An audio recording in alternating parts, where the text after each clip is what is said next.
Bienvenidos a Sesiones Juristas, mi nombre es Georgina Manrique, soy coordinador de Educación Digital del Colegio Jurista.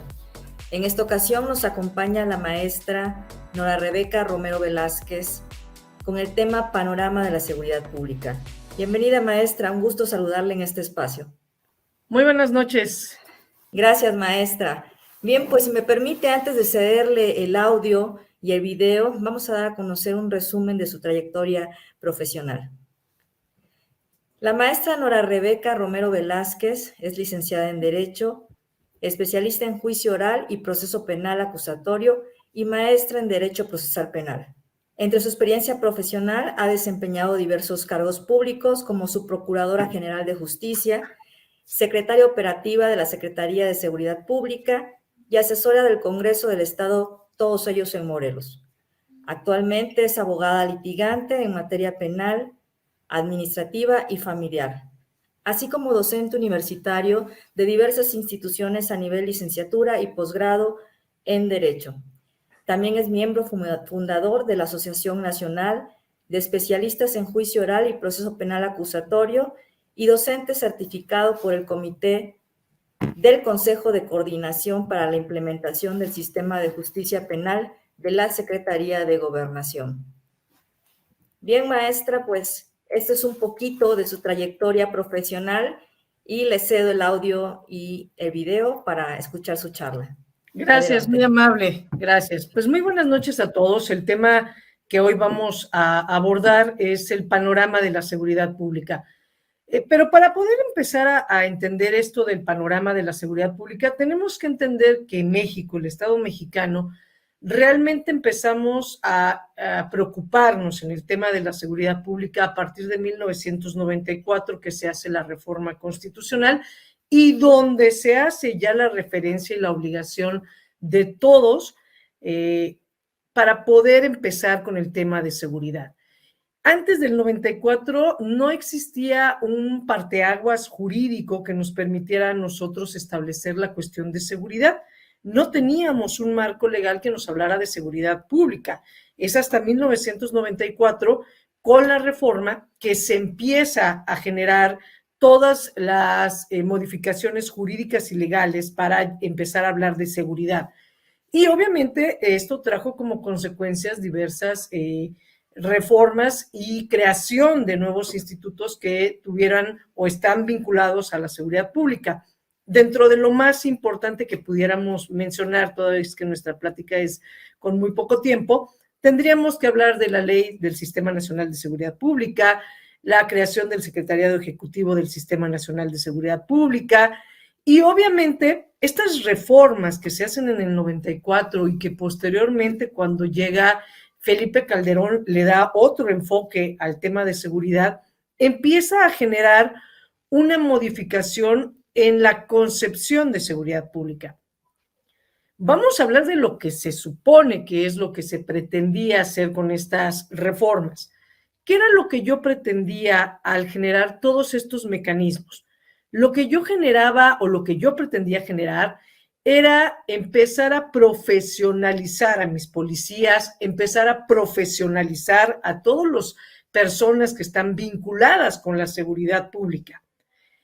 Esta profesionalización también iba de la mano con cuestiones de carácter de salarios, recompensas, estímulos. Y obviamente, en la contraparte, también se hace la modificación a la ley para los famosos exámenes de control de confianza, donde el mecanismo que se pretendió establecer es darle certidumbre a la población de que esas personas que estaban inmersas en la seguridad pública iban a tener estas características de personas confiables. Y entonces se implementan estos exámenes de control de confianza. Se implementa carrera policial, se implementa inclusive un certificado policial para que todos los policías tuvieran la obligación de pasar estas 7 habilidades y destrezas que maneja la ley y con esto garantizar que la seguridad pública fuera avanzando en un esquema diferente. Muy bien. La reforma del 94 es una reforma transversal y horizontal. ¿Por qué? porque no solamente estás hablando de que es federación, estados y municipios, sino que se habla de una obligación de todas las personas en poder proveer esta parte de seguridad.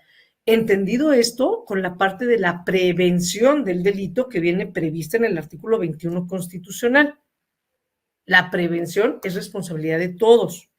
Aun y cuando está inmersa en el 21 constitucional y pudiéramos entender que es responsabilidad solamente de los entes de seguridad pública, la verdad de las cosas es que la prevención nos corresponde a todos los ciudadanos en diferentes aspectos. Estamos hablando de salud, hablamos de educación, hablamos inclusive de deporte, hablamos en todos los esquemas, cuestiones de cultura cívica, todo eso nos genera prevención. Por eso, cuando hablamos de la ley del sistema y de la reforma del 94, era horizontal y vertical la modificación. Muy bien. Cuando empezamos a hablar de seguridad, nosotros pudiéramos entender que la seguridad pública lo que buscaba era, obviamente, pues la protección de estos derechos, ¿no? Todas las personas que están inmersas en el área de seguridad pública tienen la obligación de la protección de bienes jurídicos, la paz social, el mantener el orden público, y el objetivo de esta seguridad pública era prever que las personas tuvieran salvaguardados estos derechos. Inclusive, hoy por hoy, nosotros podemos ver en la Agenda del Desarrollo Sostenible que hay una parte específica que nos habla de la paz. Y dentro de este elemento de la paz vienen precisamente los elementos de seguridad pública y el fortalecimiento. Ese es el marco jurídico, básicamente muy sencillo, de la seguridad. Pero vamos a trasladar este panorama de la seguridad a lo que sucedió en la práctica. ¿Qué es lo que sucede en la práctica cuando se empiezan a implementar los exámenes de control de confianza? Lo que sucede es que empieza a haber una cantidad muy importante de personas que no pasaban los exámenes de control de confianza.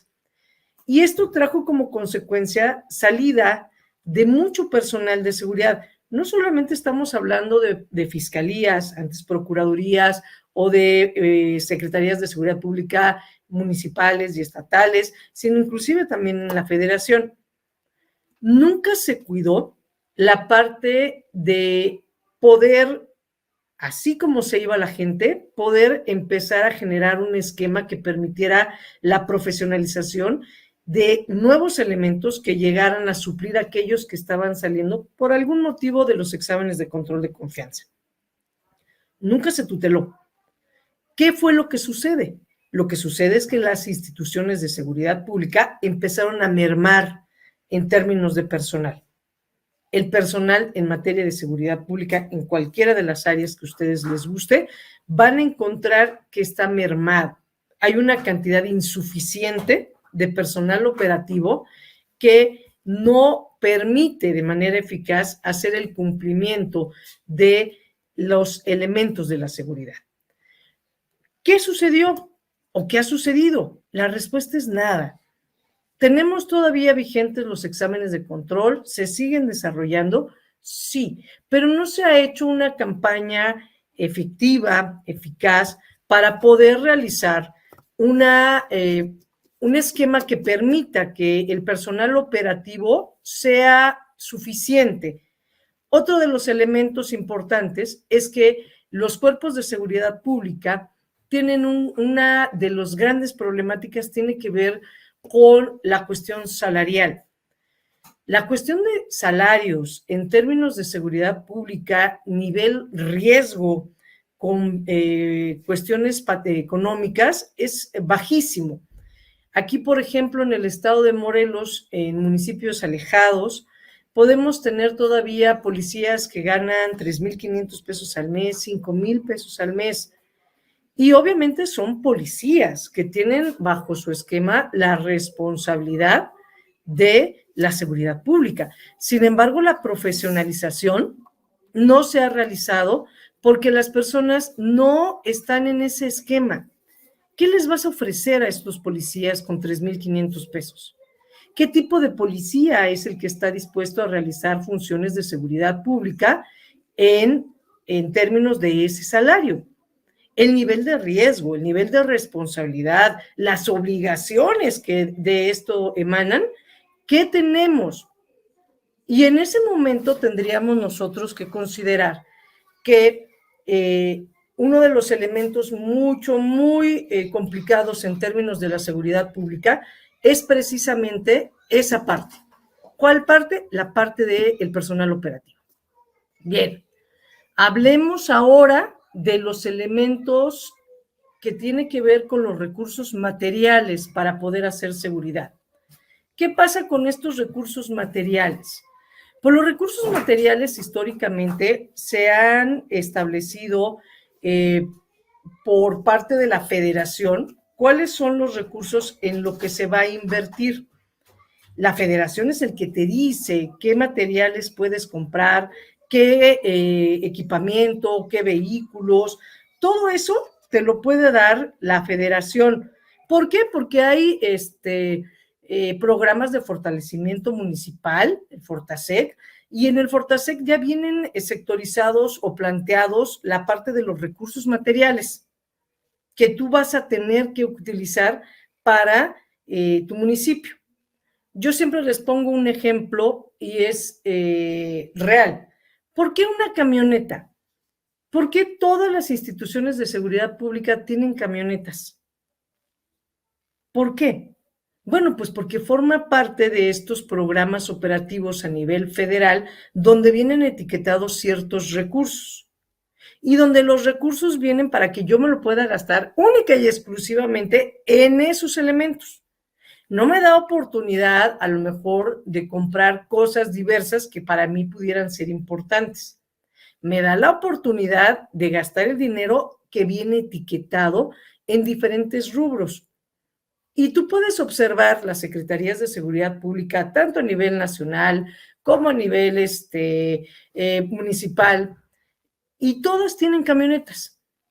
¿Las camionetas son necesarias para todas las entidades federativas, para todos los núcleos de población? La respuesta es no. No. Las camionetas no es un elemento que determine la operatividad. ¿Y por qué no lo es?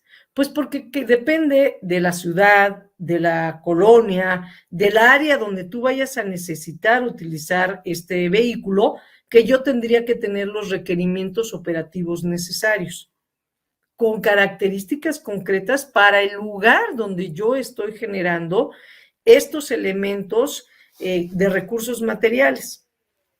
Brinquémonos, hablemos de la parte de las fiscalías. Cuando hablamos de seguridad pública, hablamos de fiscalías, hablamos de la procuración de justicia.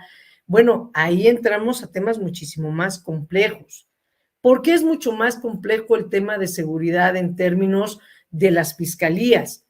Porque lamentablemente no se ha apostado en muchas de ellas a la modernización de sus sistemas operativos. Nosotros podemos tener fiscalías que tienen digitalizados sus expedientes, que pueden hacer notificaciones, que tú puedes consultar el expediente digital y puedes avanzar en esos temas.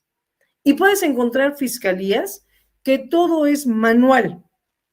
Todo es manual. ¿Qué quiere decir? Que si tú pides una información a esa fiscalía en concreto, la fiscalía no te va a poder dar información de manera inmediata, porque lo que va a tener que hacer es pedirle al personal del área que a ti te interese que te busque la información y esa persona darte a ti la referencia concreta. Pero no vas a poder tener la información. Y si hablamos de seguridad y hablamos de que la investigación de los delitos le corresponde al Ministerio Público y a las policías, dime con qué efectividad vas a poder hacer una persecución de un delito, si ni siquiera tienes idea de cómo está generado tu panorama en términos de seguridad, de incidencias delictivas. No es lo mismo pensar en un delito de robo a comercio en Ciudad de México a un delito de robo de abigeato, de robo de ganado, a lo mejor en Sonora, o a lo mejor pensar en el tráfico de personas que tenemos en la zona de Chiapas. Cada entidad federativa tiene incidencias delictivas generadas del propio entorno social y cuyas estrategias en materia de seguridad tienen que estar vinculadas con la posibilidad de que yo tenga de manera muy clara y precisa saber qué es lo que me está pegando, es decir, cuál es mi incidencia, cuáles son las características, cómo está sucediendo el hecho, etcétera, etcétera. ¿Para qué? Pues para que yo pueda hacer de manera eficaz no solo la investigación del delito que yo ya tengo, sino también generar y bajar la información a las partes de la seguridad pública, hablemos municipios, hablemos Estado, que le toca la parte de la prevención, inclusive la detención en flagrancia, pues para poder generar esas detenciones en flagrancia, para poder generar la inhibición de las conductas delictivas. Pero yo tengo que tener muy claro qué es lo que me está pegando, en qué términos y condiciones son los hechos delictivos. Si yo no tengo la capacidad de poder analizar cuál es mi verdadera incidencia delictiva, cuáles son los elementos, mi persecución de los delitos, mis estrategias de prevención van a ser inocuas, no van a servir de manera efectiva. Pongo un ejemplo, en el estado de Morelos, la Fiscalía del Estado manda la información a la Secretaría de Seguridad Pública, la Secretaría de Seguridad Pública la manda al Secretariado Ejecutivo del Sistema Estatal de Seguridad Pública y el Secretariado Ejecutivo Estatal lo manda al Secretariado Federal. Muy bien. Los policías, hablamos policía municipal, reciben al mes o recibían en algún momento al mes la información de su incidencia delictiva. ¿Qué quiere decir? Que yo, finalizando el mes y bajando la información, le decía, a ver, municipio fulanito, tú tuviste una incidencia delictiva de un delito de robo a casa habitación. Las zonas donde te estuvieron pegando son tales. Las características del robo a casa habitación fue en casas que no estaban habitadas, de fines de semana, etcétera, etcétera, etcétera. Y en ese momento, un mes después, empezaban a generar estrategias para generar la prevención de la incidencia delictiva de ese hecho. ¿Cuál es la consecuencia? La consecuencia es que la operatividad en términos de la seguridad es ineficiente. ¿Por qué? Porque yo estoy actuando con un mes de desfase de lo que yo tengo de incidencia delictiva.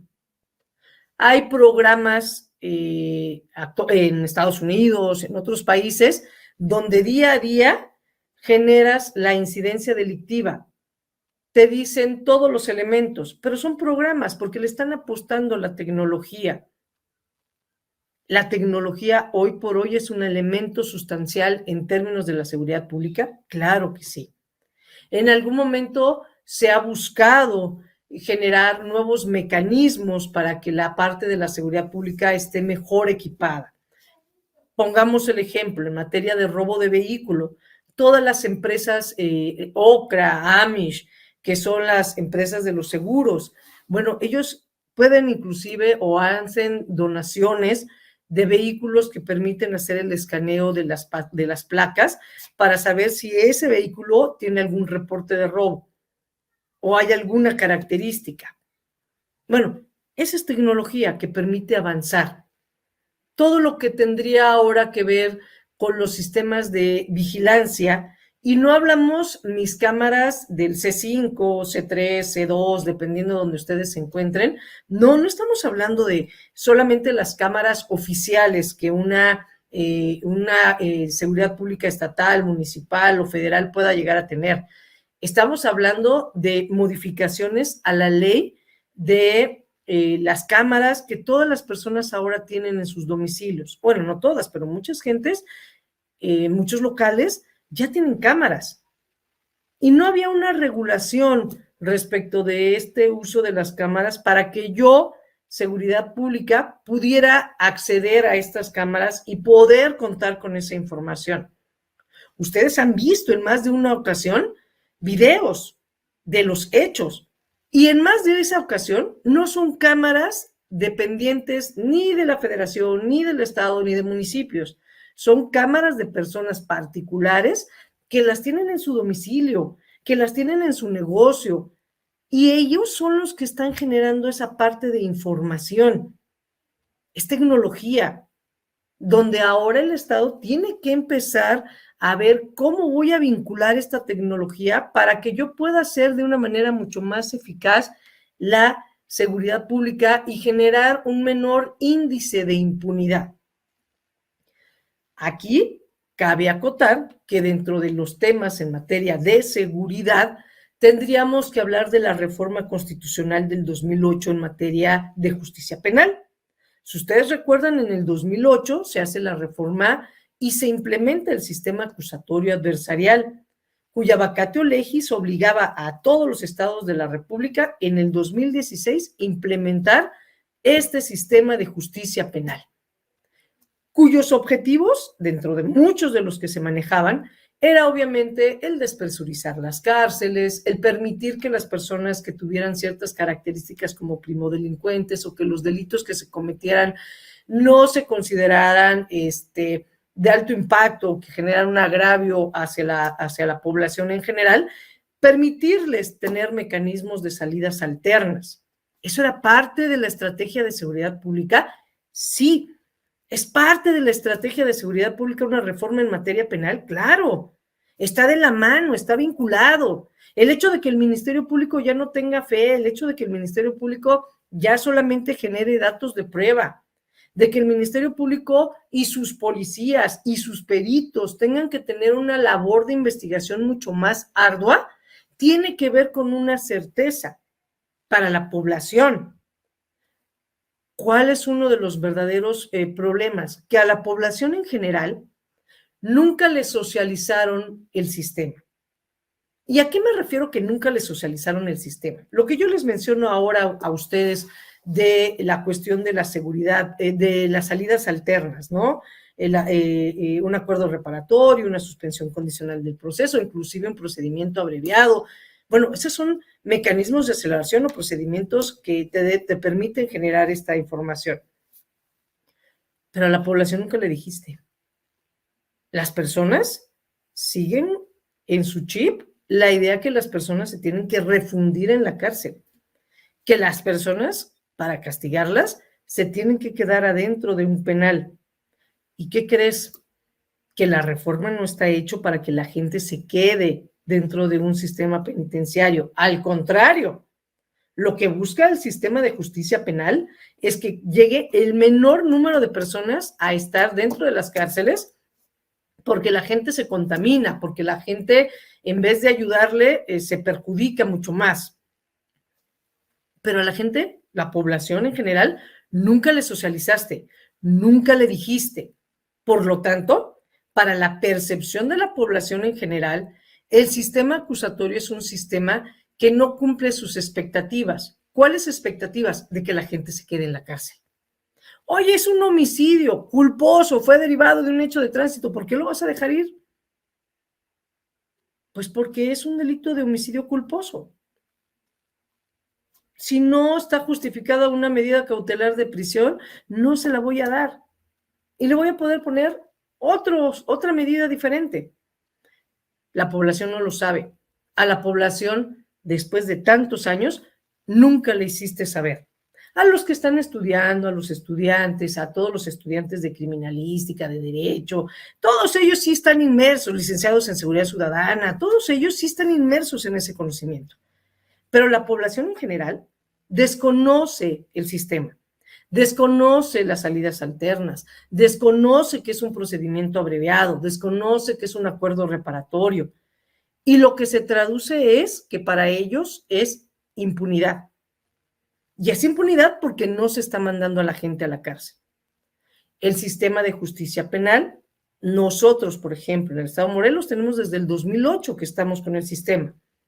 Muchas entidades en el 2016 arrancaron y lo que llevan del 2016 para acá. Pero la población sigue teniendo una percepción de la seguridad de un proceso penal como lo veían en las películas mexicanas viejitas, ¿no? donde estaba el juicio, donde los policías golpeaban, donde hacían diferentes situaciones y donde la gente se quedaba en la cárcel. Ahora no, porque parte de la reforma en materia de seguridad pública también tiene que ver con una reforma estructural del proceso penal. Luego entonces, para ir cerrando estas ideas, la cuestión del panorama en la seguridad pública en México está mutando, está cambiando. México se está militarizando en términos de seguridad pública. Si bien empezamos en el sexenio de Felipe Calderón, con que inclusive la Suprema Corte de Justicia de la Nación autorizó que el ejército pudiera realizar funciones de seguridad pública, lo que es un hecho real en este sexenio, y con los gobernadores que han entrado y que están actualmente, es que los entes de seguridad pública se están militarizando.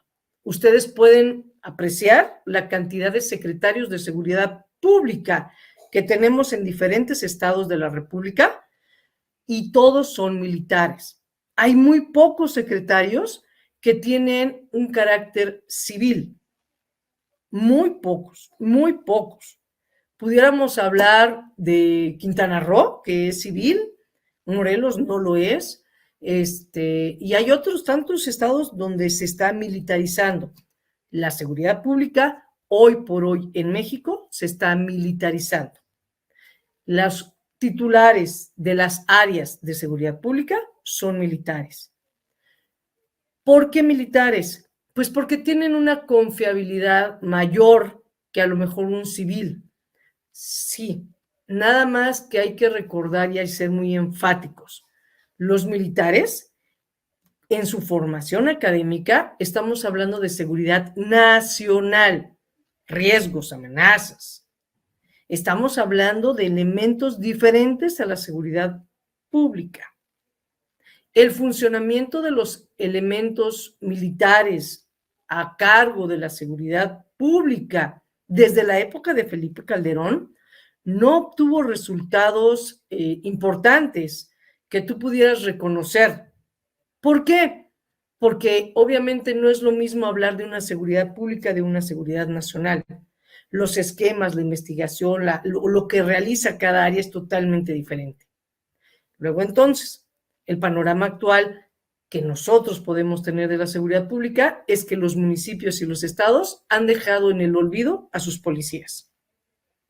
No tenemos profesionalización, no tenemos capacitación adecuada, no tenemos elementos de seguridad pública suficientes para el número de habitantes que tiene cada municipio, y menos el estado. Estamos hablando de que los gobernadores, los presidentes municipales se han quedado durmiendo el sueño de los justos, esperando que la federación les resuelva el tema de seguridad, y las instituciones de seguridad pública han ido mermando, han ido bajando. Se está haciendo una tendencia importante en términos de la militarización. Hoy por hoy podemos ver, no solamente en temas de seguridad pública, sino en otros elementos, cómo los militares han ido entrando a otras áreas del orden civil.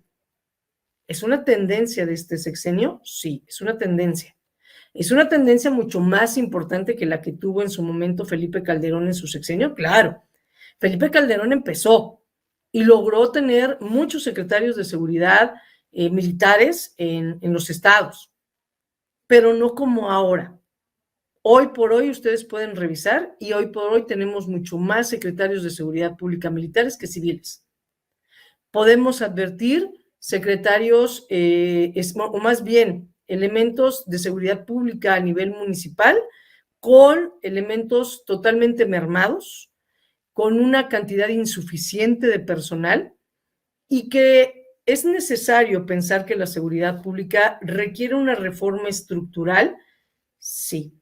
Desde modificar los exámenes de control de confianza, de tal suerte que podamos abocarnos a lo que realmente importa. Lo que se ve no se juzga, dicen por ahí. Y si hablamos de que tenemos un policía que gana 15,000 pesos, tiene 5 familias, los chamacos van a escuela de paga, etcétera, etcétera, pues ¿de dónde sales si tú solamente recibes esto? Eso quiere decir que hay unas cuestiones que no cuadran. Hay que hacer responsables al poder legislativo de la toma de decisiones. No se ha hecho. ¿Quiénes son los responsables en primera instancia? Los policías. Y después, las procuradurías o fiscalías. Y después, los jueces. Y el poder legislativo, que es el que se encarga de hacer las leyes, de establecer los recursos, de establecer los programas, porque pasan por ellos los programas y se publican. Ellos no tienen responsabilidad. El poder legislativo no está asumiendo ningún grado de responsabilidad. Si yo me equivoco en una ley, viene la Suprema Corte, me corrige la plana y se acabó, la vuelvo a emitir y tan, tan. Y luego, ¿dónde queda la responsabilidad del poder legislativo? Se habla de los presupuestos de egresos. ¿Y dónde queda la cuestión de seguridad? Hablamos de prevención. ¿Y dónde quedan los recursos en términos de la educación? ¿Dónde están? ¿Dónde se está yendo? Te sale más caro tener una persona privada de su libertad que un estudiante de licenciatura. Aún de la UNAM, que es de los índices que tienen mayor presupuesto por alumno, te sale más barato un estudiante de la UNAM que tener a alguien privado de la libertad. ¿Y luego? Bueno, pues luego estamos enfocando nuestros esfuerzos en seguridad pública a esquemas sobrepasados que no están dando efectividad y necesitamos pensar hoy por hoy que el tema de seguridad pública necesita una reforma estructural de fondo. Los policías, como una carrera, es una carrera que no es bien vista. Y a lo que me refiero con no es bien vista, me refiero a que no tiene un prestigio social.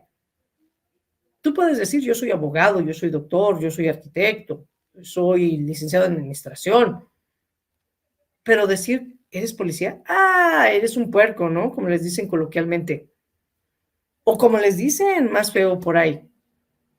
¿Tienen prestigio los policías? No, no tienen prestigio. Como carrera, como formación, no lo tienen. No lo tienen porque se ha perdido esas situaciones. Hoy por hoy, el tema de la seguridad vista desde el esquema de un servidor público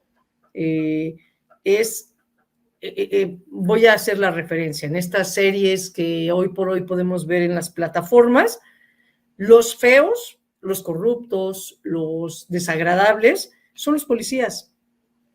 Y los que cometen delitos, los que se dedican al narcotráfico, los que andan cometiendo delincuencia organizada, esos son los guapetones. Esos son las personas que te dibujan como personas con otro estilo. ¿Y el policía? El policía es el corrupto, es el tramposo, es el feo. Eso está sucediendo. Tú puedes ver a hoy con los jóvenes, con los niños, y la gente no quiere ser policía. ¿Por qué no quiere ser policía? Porque es poca paga y mucho riesgo, porque además no tiene prestigio, porque además no tiene una estabilidad en el empleo. Acuérdense que el 123 apartado B de la Constitución te dice que si me inicias un procedimiento ya no habrá lugar a que me restituyas, aunque yo demuestre que me corriste indebidamente, no me vas a restituir en mi trabajo. ¿Qué quiere decir? Que no hay certeza jurídica para las personas que están en seguridad pública. Necesitamos una reforma que permita generar un nuevo esquema que fortalezca institucionalmente a las áreas. Sí, urge. No podemos seguir avanzando con nuestros policías en el esquema actual que tenemos. Necesitamos generar mecanismos que logre hacer una nueva figura del policía. Necesitamos tener jóvenes que les interese ser policías. Pero para que te interese ser policía, tiene que tener otros atributos, otras características, prestigio, reconocimiento, estabilidad en el empleo, salarios bien remunerados. ¿Para qué? Pues para que puedas tú generalizar una convocatoria que te permita tener los elementos suficientes. Hoy por hoy, una policía municipal no tiene convocatorias. Y si llegan a tener convocatorias, muy poca gente le interesa entrar a la policía. ¿Por qué? Pues porque pagan bien poquito. Y además son jornadas extenuantes. Y además es una responsabilidad altísima. Además del riesgo.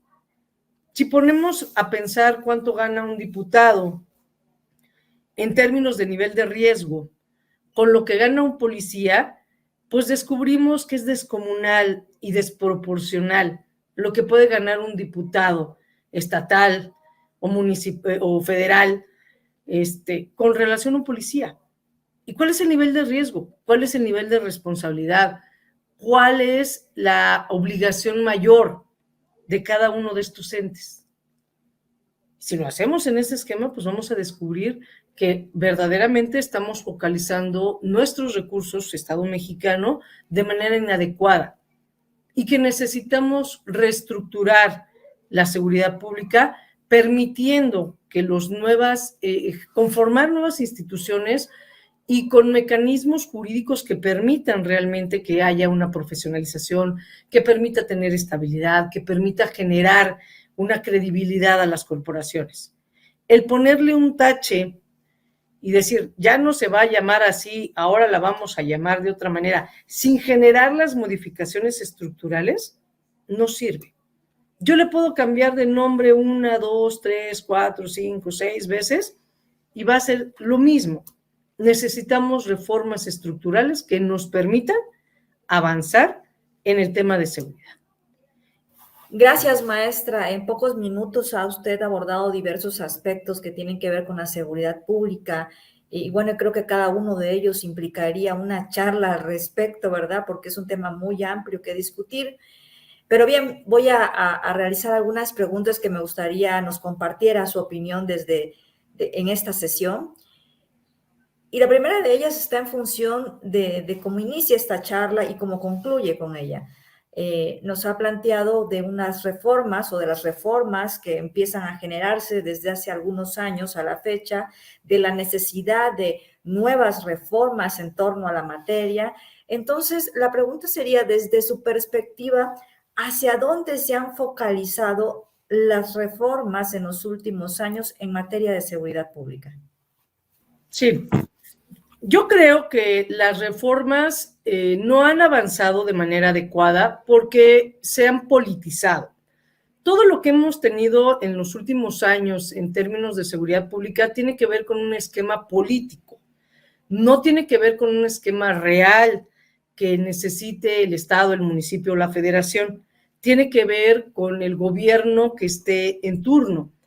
Dependiendo del color, dependiendo si es amiguis o no es amiguis del que esté en una posición de poder más amplia, se van generando esquemas que permiten avanzar o retroceder. Te voy a poner un ejemplo, doctora. En México tenemos una cuestión como muy perversa en términos de seguridad pública. ¿Y por qué es perversa? Porque los municipios, pongamos municipios, que tienen mayor incidencia delictiva son los municipios que tienen mayor recurso económico. Pero el municipio que reduce su incidencia delictiva porque está trabajando bien y logra reducir la incidencia delictiva porque está haciendo a lo mejor programas de prevención o porque está generando esquemas, le quitan el dinero. Y el dinero se lo dan a quien tiene mayor incidencia delictiva. Pero si yo, municipio, logro bajar mi incidencia delictiva, el hecho de bajar mi incidencia delictiva implica que a mí me van a reducir mi recurso en materia de seguridad. Así está la seguridad pública en México. Por eso te digo que es como muy perverso en el contexto de que privilegias las personas que tienen mayor problema y aquellos que logran combatir, abatir, reducir la incidencia, los castigas quitándoles los recursos. Y eso tiene que ver con políticas públicas, que depende, obviamente, de los políticos. Y por eso yo mencionaba el poder legislativo. Hay que hacerlos responsables, porque ellos no están asumiendo una responsabilidad en términos de seguridad pública. Ellos dicen, yo nomás hago leyes. Pues sí, claro, pero esas leyes son las que impactan de manera directa a la seguridad pública. Entonces, yo creo que es por cuestiones meramente políticas, lamentablemente. Gracias, maestra. Bueno, sí es un juego muy perverso, como comenta usted, ¿no? El incentivo o el premio a quienes no les está yendo muy bien y de alguna manera dejar un poquito rezagados en materia de recurso o de apoyo económico para quienes están logrando mejorar. Pero bien, este tema creo que será muy controversial y que podría tener muchos minutos de conversación. En fin, voy a pasar a una segunda pregunta, maestra, que me dejó y creo que a quienes nos visualizarán nos deja con esta inquietud. ¿Qué considera usted o cómo considera usted que ha sido el avance en cuanto a la profesionalización que comentó tan importante para el personal de la seguridad en México? Bien, con el gobierno de Felipe Calderón se hizo un esfuerzo muy importante en términos de la profesionalización de los cuerpos de seguridad pública. Aquí el problema es la permanencia. Yo puedo invertir y profesionalizar a elementos de seguridad pública, pero también el hecho, y lo mencionaba yo en nuestra plática que teníamos, el hecho de tener o no tener una estabilidad en el empleo hace que toda mi inversión que yo pueda tener en una persona a la cual yo ya capacité, profesionalicé, la mandé a cursos concretos de alta especialización o demás, lo pueda llegar a perder de un momento a otro.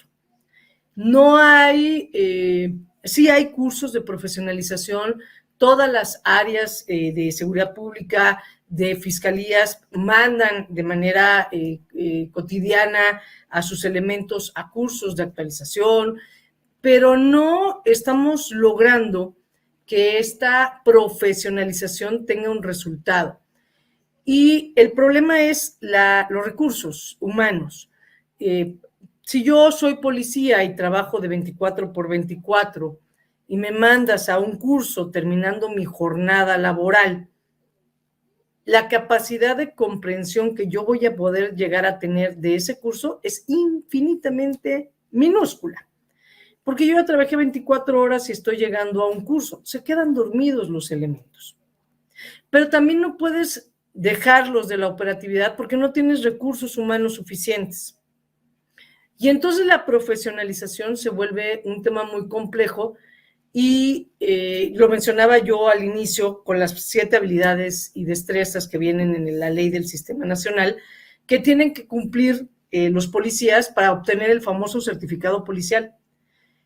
Y este certificado policial te habla de conducción de detenidos, de arma y desarme, elementos mínimos que un policía tendría que tener. Pero nuestros policías no lo tienen, ni siquiera lo mínimo. ¿Cuándo dispararon? Cuando estuvieron en la academia, dispararon, desarmaron el arma.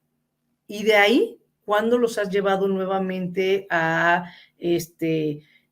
desempolvarse, a generar nuevos mecanismos para que los policías tengan este manejo continuo de sus habilidades? No lo tienes. Y no lo tienes porque no hay recursos humanos suficientes. Entonces, la profesionalización se da, sí, a cuentagotas, con cursos muy, muy chiquitos, los llegan a dejar a lo mejor un mes guardados en la academia, los que llegan el domingo a las 7 de la noche y salen francos el sábado y les dan un curso intensivo. Y eso es todo. Y salte y como vas. Entonces, la profesionalización se da, pero no se da de la manera adecuada porque no estás viendo las necesidades concretas que tu personal requiere. Sí debemos profesionalizarlos, claro, pero primero tenemos que partir de lo básico.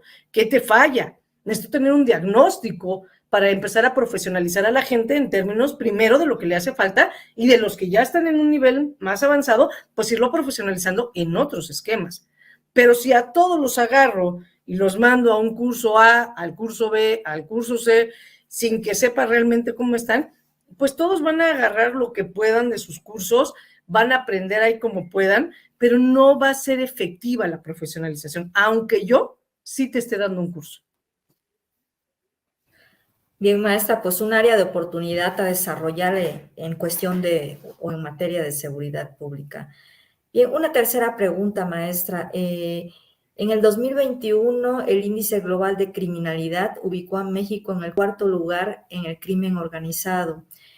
Eh, Desde su opinión, cuáles serán los principales factores que nos colocan en esta posición, lamentablemente? Yo creo que tenemos aquí que hablar de dos elementos. Primero, no hemos perdido, la población mexicana, hemos perdido la cuestión de civilidad, de legalidad, de respeto. Tú puedes apreciar a muchos jóvenes donde esa cuestión de respeto hacia el prójimo se ha ido perdiendo.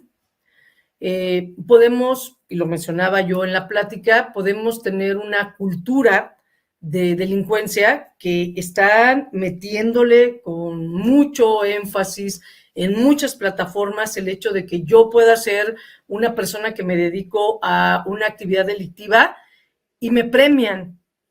Y soy una persona que tiene dinero, que tengo prestigio, que tengo todo, y me premian. Y lo escuchas en las series, en la música, toda esta narcocultura que le llaman, es una apología del delito. Estoy ensalzando las conductas delictivas. Y hay muchos jóvenes que están cayendo en esa situación y prefieren entrar a ese mundo de delincuencia a tener a lo mejor un trabajo normal, ordinario, que le permita tener una fuente de subsistencia adecuada. Pero se los están metiendo. El Estado mexicano no ha hecho nada por empezar a regular esta narcocultura. Puedes ver en muchos lugares que los chamacos están jugando al secuestro, a ser sicarios. Niños están jugando a eso. Y entonces, el día de mañana, esta incidencia delictiva de la que nos haces referencia es el reflejo de cómo sociedad nos estamos perdiendo. Nosotros tenemos que retomar esta parte que a lo mejor hay una brecha generacional y en esta brecha algo sucedió, algo se perdió, algo no se hizo y tenemos un esquema generacional importante de jóvenes que no les interesa más que cometer delitos para vivir bien. Aunque vivan poco tiempo, pero van a vivir bien. Y se van a poder comprar una playera de 7,000 pesos o unos tenis de 10,000. Mientras que el papá, pues va a trabajar de obrero o en una fábrica o donde sea y no le va a poder dar. O sea, sí le va a poder comprar zapatos, pero no los que cuestan 10,000 pesos. Entonces, esta incidencia delictiva tiene que ver con esta cultura de que yo puedo hacer todo y no pasa nada, que está vinculado con la impunidad que estamos viviendo hoy por hoy en el Estado mexicano, donde no hay sanción, no hay persecución, no hay castigo. ¿Por qué? Porque tú puedes tener una alta incidencia, y vamos a hablar de un homicidio, en homicidios donde no se resuelven los homicidios. Tú puedes matar a alguien y sabes que apenas que tengas muy, muy mala suerte te van a agarrar. Pero si no, no pasa nada. Puedes generar un hecho de tránsito, puedes generar unas lesiones, puedes generar lo que tú quieras y no pasa nada. Inclusive, vamos a lo más básico. La cultura cívica, por ejemplo, en la Ciudad de México es la ley de cultura cívica. En los estados son los bandos de policía y buen gobierno, que te dice reglas de civismo, de urbanidad, no sacar la basura, barrer la entrada de tu casa. Todo eso se ha ido perdiendo. Y el reflejo directo y inmediato es la incidencia delictiva, cómo se ha ido desbordando hacia niveles que nunca antes habíamos visto. Gracias, maestra, por la respuesta. Pues otras líneas de atención para nuestras autoridades, ¿verdad? Relacionado con esa cultura generacional que el día de hoy están teniendo cada vez más jóvenes y están engrosando estas filas y la cuestión de la ejecución de la justicia.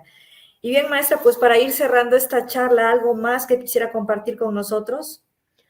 Pues nada más dejarles como reflexión la necesidad de que nosotros como ciudadanos, nosotros como personas que estamos viviendo en un estado complicado en temas de seguridad, pues nosotros tenemos una obligación de empezar a involucrarnos en esta cuestión de la seguridad. Y me refiero a la seguridad no que voy a entrarle a los carajazos, no, pero sí empezar a generar una cuestión de civismo, una cuestión de involucrarnos en temas muy sencillos que nos van a ir permitiendo avanzar en temas de seguridad. No es todo el Estado está sobrepasado, el Estado no lo va a poder hacer, menos ahora. Pero nosotros como ciudadanos sí podemos empezar a organizarnos y generar nuestras propias condiciones de seguridad que nos permita ir avanzando en temas concretos que nos van a permitir mantener un nivel de vida mucho más tranquilo.